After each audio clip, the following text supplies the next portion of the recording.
evening, students. Today we will discuss about the least common factor, which are the word problem questions. तो सबसे पहला देखिए question लिखा है हमने, find the lowest number which will be divided by 4, 8, 12 after subtracting by 8।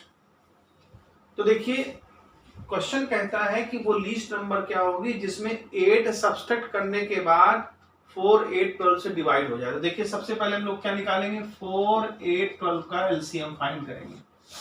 तो ये 4 से चला जाएगा, 4 1 जा 4, 4 2 जा 4 3 जा, फिर इसका आएगा 2 और 3।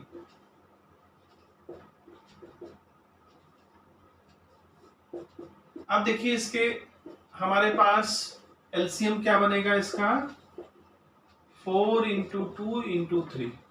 इसका मतलब 4 2 जा 8, 3 जा 24। ये एलसीएम हमारा 24 आया। लेकिन आफ्टर सब्सट्रैक्टिंग बाई 8, यानी 8 को सब्सट्रैक्ट करने के बाद, तो इसका मतलब क्या हुआ, इसको हम ऐड कर दें 8, तो आंसर हमारा क्या होगा 24 प्लस 8, तो कितना आ जाएगा 32। जब 32 में आप 8 माइनस करेंगे तो ऑटोमेटिक 24 आ जाएगा, और यही रिक्वायर्ड एलसीएम होगा, यही रिक्वायर्ड लोएस्ट नंबर होगा जो कि 4, 8, 12 से डिवाइड होगा। तो फिर से समझिए क्या कहता है, आफ्टर सब्सट्रैक्टिंग बाय 8, यानी 8 को सब्सट्रैक्ट करने के बाद वो पूरी तरह से कट जाए। अगर हम इसमें माइनस कर देंगे तो फिर वो नंबर जो आएगी वो एग्जैक्टली डिविजिबल नहीं होगी तीनों नंबर से। तो हमें क्या करना पड़ेगा, 8 प्लस करना पड़ेगा। अब अकॉर्डिंग टू क्वेश्चन अगर 32 में हम 8 माइनस कर दें तो आंसर क्या आ जाएगा 24, और 24 क्या है हमारा एग्जैक्टली डिविजिबल नंबर है। ठीक है, क्लियर हो गई।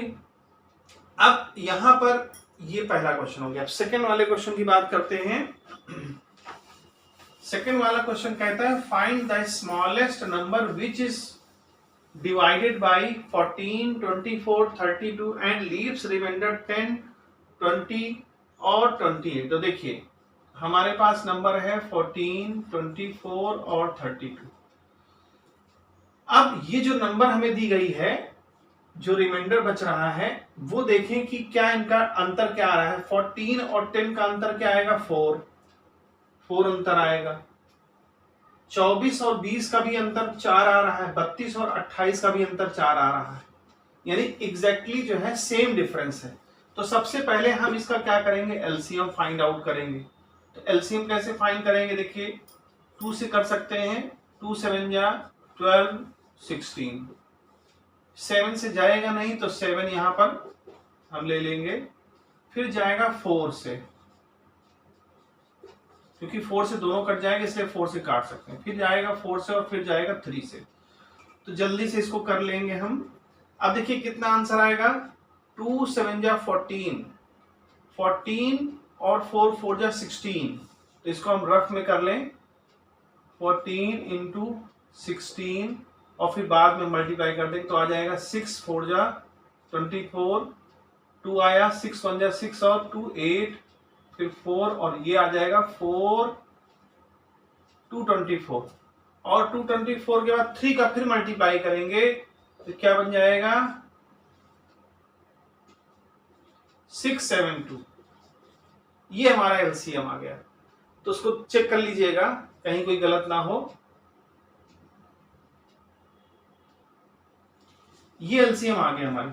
अब क्वेश्चन ये कहता है कि ये नंबर एक ऐसी नंबर है जो इनसे डिविजिबल है, लेकिन रिमाइंडर हमको क्या दे रही है, अलग अलग 10, 20 और 28।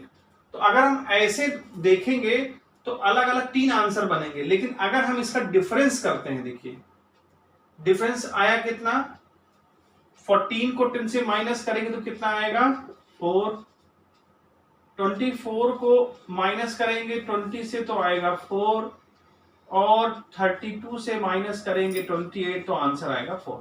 यानी कि 4 एक ऐसा नंबर है जो हमारा सेम डिफरेंस दे रहा है।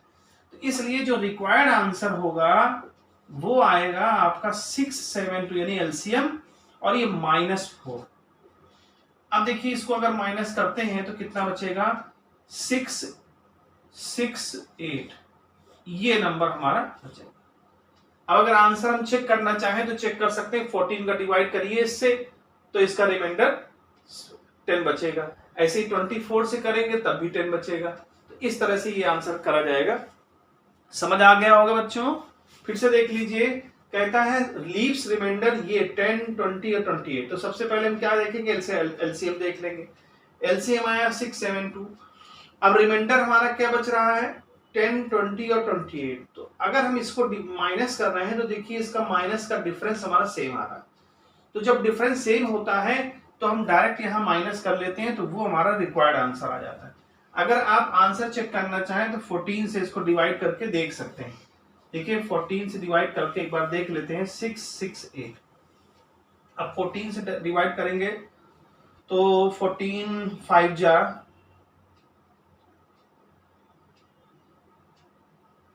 56 और 14 5 जा 5 टाइम चला जाएगा, 14 5 जा 60। ठीक है, तो यहां से 6 आएगा और इसको फिर से देखिए हम करेंगे तो 14 नहीं गलत हो गया, 14 5 जा 70 होता है, 4 जा करेंगे 56।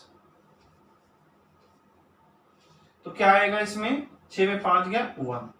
तो अब देखिए 6 में 6 गया 0, 5 6 में 5 गया 10 आया। अब 8 ऊपर से ले लेंगे, तो अब देखिए यहां से डिवाइड करेंगे तो 14 5 जा 70, 14 6 जा 84, 14 7 जा 8 टाइम जाना चाहिए, नहीं ज्यादा हो जाएगा, 7 टाइम ही जाएगा ये।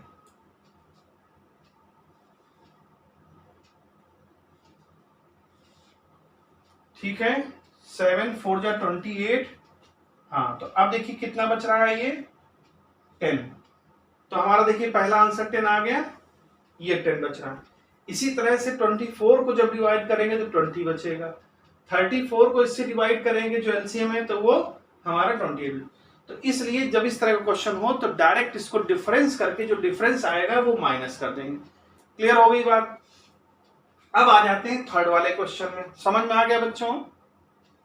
थर्ड वाले क्वेश्चन को देखें, न समझ में आया हो तो कमेंट बॉक्स में आप जो है एक बार फिर से क्वेरी कर सकते हैं। अब नेक्स्ट क्वेश्चन हम लोग चलते हैं, और वो नेक्स्ट क्वेश्चन क्या है कि find the smallest number which will be divided bye 12, 15 and 16 is perfect square. यानी वो नंबर जो 12, 15 और 16 से डिवाइड होती है और वो पूर्ण वर्ग संख्या यानी परफेक्ट स्क्वायर नंबर भी होनी चाहिए। तो देखिए क्वेश्चन नंबर 3 में सबसे पहला काम तो हमारा वही रहेगा, एलसीएम फाइंड आउट करना। देखिए 3 से नहीं कैंसिल होगा, तो इसको जो है पहले 2 से करके देखते हैं, फिर 2 से करेंगे, अब 3 से करेंगे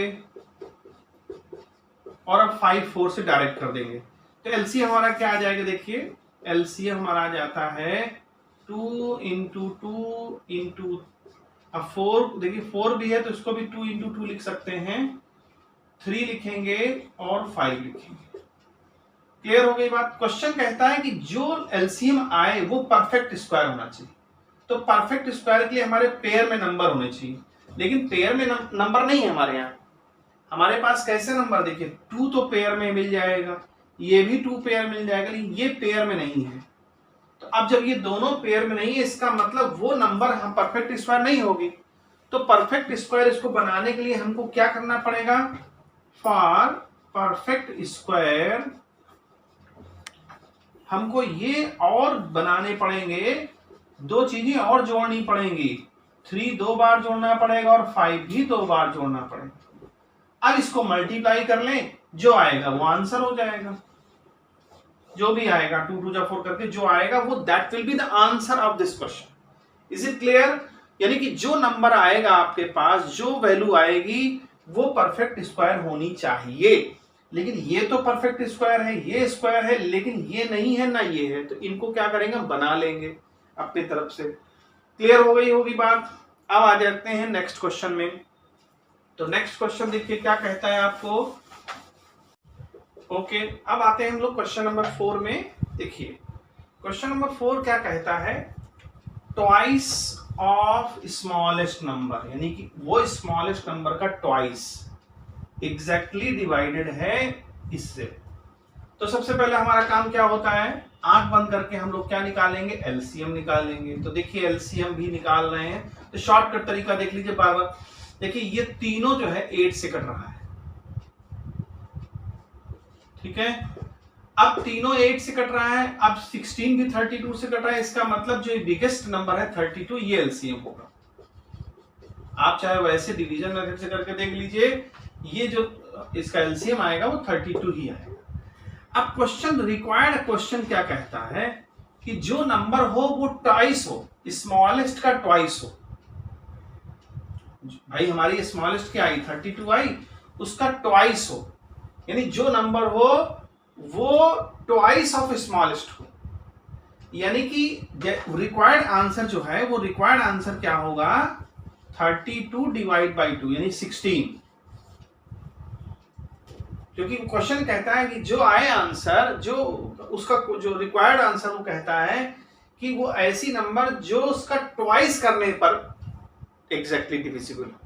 जैसे 16 का अगर हम ट्वाइस करें तो 16 का ट्वाइस क्या होगा, 32, और हमारा एलसीएम कितना है, 32 डिविजिबल नंबर है। क्लियर हो गई सर? फोर्थ फिर से बता रही फोर्थ में जैसे अब ये देखिए ट्वाइस लिखा है, क्या कहता है, जैसे हम कहें भाई 4 आंसर आया, ठीक है, और 4 का जब ट्वाइस, जैसे हमको रिक्वायर्ड आंसर चाहिए 32, ठीक है, तो 32 रिक्वायर्ड चाहिए, लेकिन वो नंबर कौन सी होगी जिसको ट्वाइस करने पर 32 आ जाए, तो उसका आधा कर दें हम। तो जब 16 को हम ट्वाइस करेंगे 32 आ जाएगा, ठीक है, 16 का हम ट्वाइस करेंगे तो 32 आ जाएगा। अगर ये कहता ट्वाइस की जगह हाफ कहता, मान लीजिए इसी क्वेश्चन में कहता ट्वाइस में कहता हाफ कह देता, मार्कर खराब हो गया है। अगर ये ट्वाइस ना कहता, कहता हाफ, तब यहां 2 से मल्टीप्लाई ना करते, फिर डिवाइड ना करते, तब मल्टीप्लाई करते, तब 32 को हम 60 ये इंटू 2 करते, तो क्या हो जाता 64। अब 64 का हाफ करेंगे तो क्या आ जाएगा, 32 आ जाएगा, नहीं आ जाएगा। तो यही रिक्वायर्ड आंसर है। ठीक। अगर हाफ कहता है तो आप मल्टीप्लाई करिए, ताकि उसका जो हाफ आएगा तो अपने आप ही वो हो जाएगा, उल्टा काम करना है। तो उम्मीद है समझ में आया होगा बच्चों। तो अब हम लोग जो है इसी तरह के 4-5 क्वेश्चन फिर किसी वीडियो में लेके आएंगे, तो आप और चीजें होंगी, अभी बहुत सारा है। देखिए अब एक साथ सारी चीजें नहीं बताई जा सकती, ठीक है, तो छोटे छोटे क्लिप्स में छोटी छोटी चीजें समझिए। Daily day by day playlist में जाइएगा, हमारे प्लेलिस्ट में से देखिएगा। एक साथ मुझे घंटों 2 घंटे पढ़ाने का कोई शौक नहीं, 10-10, 15-15 मिनट की वीडियो होंगी, छोटे छोटे क्वेश्चंस होंगे, छोटे छोटे उसमें डिवाइडेड होंगे, ताकि आपको आसानी समझ में आए। ओके स्टूडेंट्स, गुड बाय, फिर मिलेंगे।